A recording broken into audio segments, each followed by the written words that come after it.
A very good evening to all my dear viewers. Welcome to my YouTube channel. This is Arun Giredi here.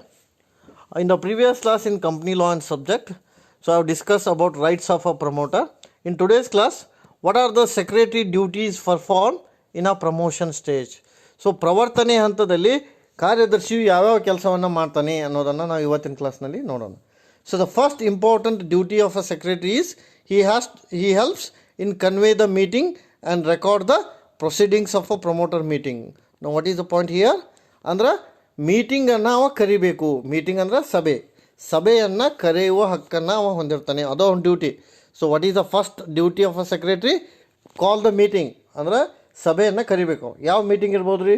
It may be annual general meeting, ವಾರ್ಷಿಕ ಸಾಧಾರಣ ಸಭೆ ಇರ್ಬೋದು. It may be board meeting, ನಿರ್ದೇಶಕರ ಸಭೆ ಇರ್ಬೋದು. It may be extraordinary meeting, ವಿಶೇಷ ಸಭೆ ಇರ್ಬೋದು. ಸೊ ಮೀಟಿಂಗ್ ಕರಿಬೇಕು.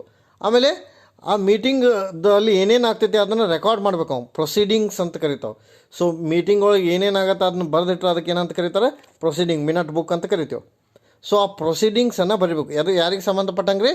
ಪ್ರಮೋಟರ್ಸ್. ಅಂದರೆ ಏನು ಹೇಳ್ತಾರೆ ಇಲ್ಲಿ?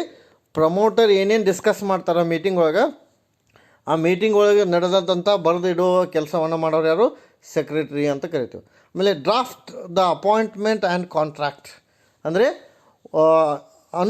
ಒಪ್ಪಂದ ಮತ್ತು ನೇಮಕಾತಿಯನ್ನು ಸರಿಯಾಗಿ ಮಾಡಬೇಕು ಅಂತ ಸೆಕ್ರೆಟ್ರಿ. ಅಂದರೆ ಯಾರನ್ನು ಕರಿಬೇಕು, ಯಾರ ಜೊತೆ ಒಪ್ಪಂದ ಮಾಡಬೇಕು ಅನ್ನೋ ಕೆಲಸವನ್ನು ಯಾರು ಮಾಡ್ತಾರೆ?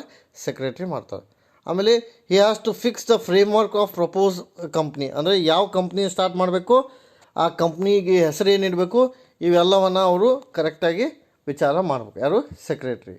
ಆಮೇಲೆ on behalf of promoter they right the permission from concern authority. ನೋಡಿರಿ, ಆ್ಯಕ್ಚುಲಿ ಪ್ರಮೋಟರ್ ಕಂಪ್ನಿಗೆ ಬೇಕಾಗಿರ್ತಕ್ಕಂಥ ಕೆಲಸನ ಮಾಡಬೇಕು. ಅವ್ರ ಬದಲಾಗಿ ಯಾರು ಮಾಡ್ತಾರೆ ಇಲ್ಲಿ? ಸೆಕ್ರೆಟ್ರಿ. ಆ ಕಂಪ್ನಿನ ಸ್ಟಾರ್ಟ್ ಮಾಡಬೇಕಾದ್ರೆ ಏನೇನು ಬೇಕು, ಕನ್ಸರ್ನ್ ಅಥಾರಿಟಿ ಯಾರು, ಅವ್ರ ಕಡೆ ಪರ್ಮಿಷನನ್ನು ನಾವು ತೊಗೋಬೇಕು. Who is a concern authority? Register of company. ಅಂದರೆ ಏನು ಹೇಳ್ತಾರೆ ಇಲ್ಲಿ? ಪ್ರಮೋಟರು ರಿಜಿಸ್ಟರ್ ಏನೇನು ಕೇಳ್ತಾನೆ ಪ್ರಮೋಷನ್ ಸ್ಟೇಜ್ ಒಳಗೆ ಆ ಎಲ್ಲ ಡಾಕ್ಯುಮೆಂಟ್ಸನ್ನು ಕೊಡುವ ಹಕ್ಕನ್ನು ಅವರು ಹೊಂದಿರ್ತಾರೆ. ಕೊಡುವ ಕೆಲಸವನ್ನು ಅವರು ಮಾಡಬೇಕು ಅಂತ. ಆಮೇಲೆ is a eye of a witness. Promoter expenditure has to protect the interest of promoter as well as company ಅಂತ. ಅಂದರೆ ಏನು ರೀ? ಪ್ರಮೋಟರ್ ಖರ್ಚವನ್ನು ಅಥವಾ ಕಂಪ್ನಿ ಆಸಕ್ತಿಯನ್ನು ಅವರು ಉಳಿಸ್ಬೇಕು. ಯಾರು ಉಳಿಸ್ಬೇಕು ರೀ? ಸೆಕ್ರೆಟ್ರಿ.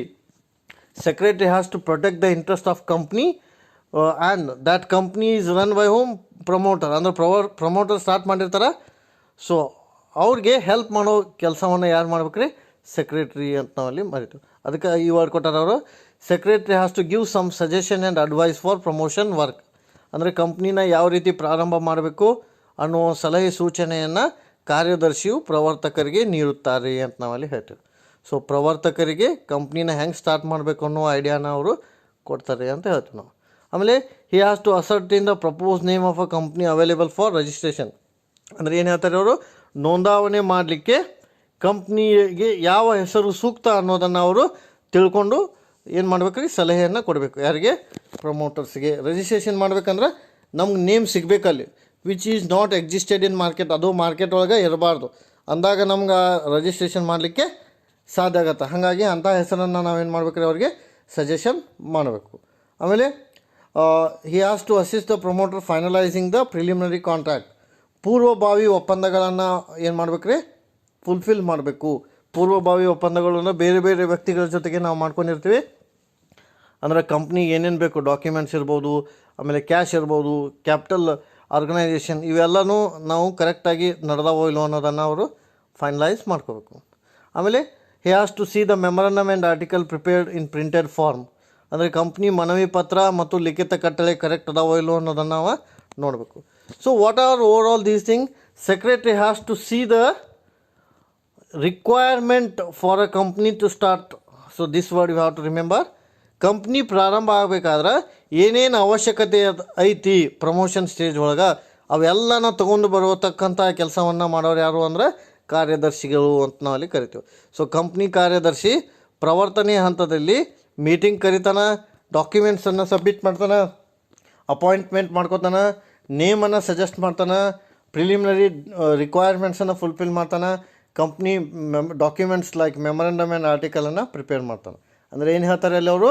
ಕಂಪ್ನಿಗೆ ಬೇಕಾಗಿರ್ತಕ್ಕಂತಹ ಸಭೆಯನ್ನು ಕರೆಯೋದು, ಕಂಪ್ನಿಗೆ ಬೇಕಾಗಿರ್ತಕ್ಕಂಥ ವ್ಯಕ್ತಿಗಳನ್ನು ನೇಮಕ ಮಾಡ್ಬೋದು, ಕಂಪ್ನಿಗೆ ಬೇಕಾಗಿರ್ತಕ್ಕಂಥ ಹೆಸರನ್ನು ಸಲಹೆ ಸೂಚನೆ ನೀಡೋದು, ಕಂಪ್ನಿಯ ಪ್ರವರ್ತಕರ ಪರವಾಗಿ ಕಂಪ್ನಿಗೆ ಅನುಮತಿಯನ್ನು ತೆಗೆದುಕೊಂಡು ಬರೋದು, ಹಾಗೂ ಪ್ರವರ್ತಕರ ಆಸಕ್ತಿಯನ್ನು ವಹಿಸೋದು, ಹಾಗೂ ಪ್ರವರ್ತಕರಿಗೆ ಯೋಗ್ಯ ಸಲಹೆ ಸೂಚನೆಯನ್ನು ಕೊಡೋದು, ಹಾಗೂ ಕಂಪ್ನಿಗೆ ಸೂಕ್ತ ಹೆಸರನ್ನು ಇಡೋದು, ಆಮೇಲೆ ಪೂರ್ವಭಾವಿ ಒಪ್ಪಂದಗಳನ್ನು ಪರಿಪೂರ್ಣಗೊಳಿಸೋದು, ಹಾಗೂ ಕಂಪ್ನಿಯ ದಾಖಲೆ ಪತ್ರಗಳಾದ ಮನವಿ ಪತ್ರ ಮತ್ತು ಲಿಖಿತಗಳನ್ನು ಸರಿಯಾದ ರೀತಿಯಲ್ಲಿ ನೋಡ್ಕೊಳ್ಳೋದು. ಸೊ ಈ ಎಲ್ಲ ಕೆಲಸವನ್ನು ಯಾರು ಮಾಡ್ಬೇಕ್ರಿ?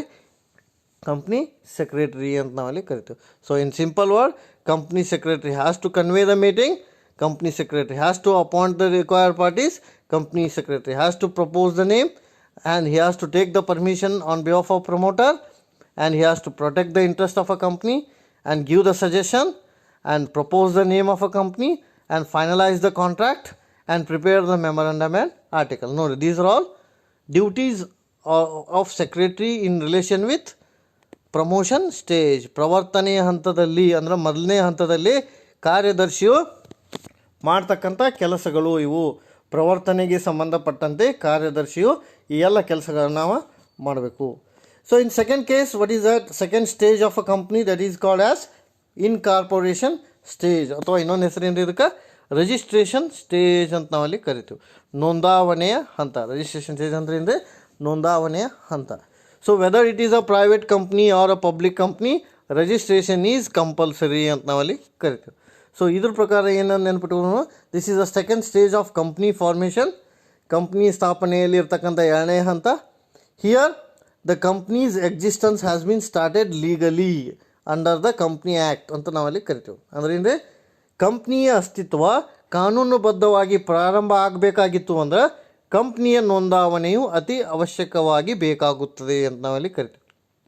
ಯಾವ ಕಂಪ್ನಿ ನೋಂದಾವಣೆ ಆಗುವುದಿಲ್ಲವೋ ಅದು ಕಾನೂನಿನ ದೃಷ್ಟಿಯಲ್ಲಿ ಏನಾಗತ್ತೆ? ಕಾನೂನು ಬಾಹಿರ ಕಂಪ್ನಿ. ಹಾಗಾಗಿ ನೋಂದಾವಣೆಯು ಅತಿ ಅವಶ್ಯಕವಾಗಿ ಬೇಕಾಗಿರತಕ್ಕಂತಹ ಹಂತ ಅಂತ ನಾವಲ್ಲಿ ಕರಿತೀವಿ. This is a important stage.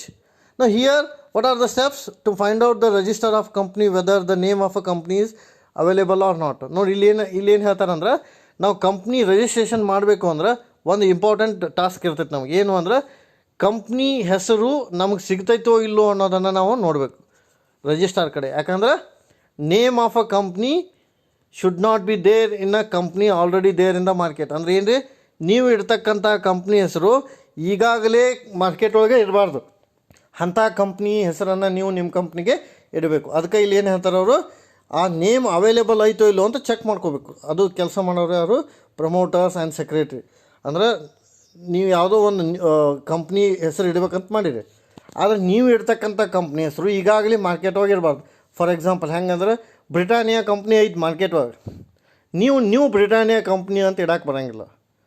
ಆಮೇಲೆ HCL ಕಂಪ್ನಿ ಐತಿ, you cannot start HCL new limited, ಹಂಗೆ ಬರೋಂಗಿಲ್ಲ. ಹಾಗಾಗಿ ಈಗಾಗಲೇ ಇರ್ತಕ್ಕಂಥ ಕಂಪ್ನಿ ಹೆಸರನ್ನು ನೀವು ಇಡಲಿಕ್ಕೆ ಬರೋದಿಲ್ಲ. ಆಮೇಲೆ take the approval of name and application has to be made in prescribe form with fee. ಅಂದ್ರೆ ಏನು ರೀ, ಹೆಸರನ್ನು ಫೈನಲೈಸ್ ಮಾಡಿ ಅದಕ್ಕೆ ಬೇಕಾಗಿರ್ತಕ್ಕಂಥ ಫೀನ ನಾವೇನು ಮಾಡ್ಬೇಕ್ರಿ? ಕಟ್ಟಬೇಕಾಗತ್ತೆ. ಫೀ ಯಾರಿಗೆ ಕಟ್ಟಬೇಕ್ರಿ? ರಿಜಿಸ್ಟ್ರಾರ್ಗೆ. ಯಾಕಂದರೆ registrar has to give the permission. ಆಮೇಲೆ ಲೆಟರ್ ಆಫ್ ಕಂಟೆಂಟನ್ನು ನಾವು ಪಡ್ಕೋಬೇಕು. ಯಾರ ಕಡೆಯಿಂದ ರೀ? ರಿಜಿಸ್ಟ್ರಾರ್ ಕಡೆಯಿಂದ. So in case of a incorporation stage, you have to understand that company is to be registered at any cost. Company ಏನಾಗಬೇಕ್ರಿ? ನೋಂದಾವಣೆ ಆಗಬೇಕು. ನೋಂದಾವಣೆ ಆಗಬೇಕಾದ್ರೆ all the documents should be very clearly, all the documents should be clear. ಅಂದ್ರೆ ಎಲ್ಲ documents correct ಇರಬೇಕು. Documents ಅಂದ್ರೆ memorandum ಇರ್ಬೋದು, ಆರ್ಟಿಕಲ್ಸ್ ಇರ್ಬೋದು, ಪ್ರಾಸ್ಪೆಕ್ಟಸ್ ಇರ್ಬೋದು, ಡೈರೆಕ್ಟರ್ಸ್ ರಿಪೋರ್ಟ್ ಇರ್ಬೋದು, ಫೀ ಇರ್ಬೋದು, ಇವೆಲ್ಲನೂ ಏನಾಗಿರ್ಬೇಕ್ರಿ? ಕರೆಕ್ಟ್ ಆಗಿರಬೇಕು. ಇದರಲ್ಲಿ ಎಲ್ಲರೂ ಸಹಿ ಮಾಡಿರಬೇಕು. ಪ್ರೈವೇಟ್ ಇತ್ತಂದ್ರೆ 2 ಜನ ಸಹಿ ಮಾಡಬೇಕು, ಪಬ್ಲಿಕ್ ಇತ್ತಂದ್ರೆ ಮಿನಿಮಮ್ 7 ಜನ ಸಹಿ ಮಾಡಬೇಕು. 6 ಜನ ಸಹಿ ಮಾಡಿದ್ರೆ ನಡೆಯಂಗಿಲ್ಲ. ಮತ್ತು ಡಾಕ್ಯುಮೆಂಟ್ಸ್ ಕಂಪ್ನಿ ಸ್ಟಾರ್ಟ್ ಮಾಡೋಕ್ಕೆ ಬರೋಂಗಿಲ್ಲ registrar. So registrar company start ಮಾಡ್ಬೇಕಂದ್ರೆ ಏನೇನು ಲೀಗಲ್ ರಿಕ್ವೈರ್ಮೆಂಟ್ ಅದಾವ ಎಲ್ಲ ಏನಾಗಿರ್ಬೇಕು ರೀ? ಕ್ಲಿಯರ್ ಇರಬೇಕು ಅಂತ. So this is all about the incorporation stage. Remaining part will discuss in next.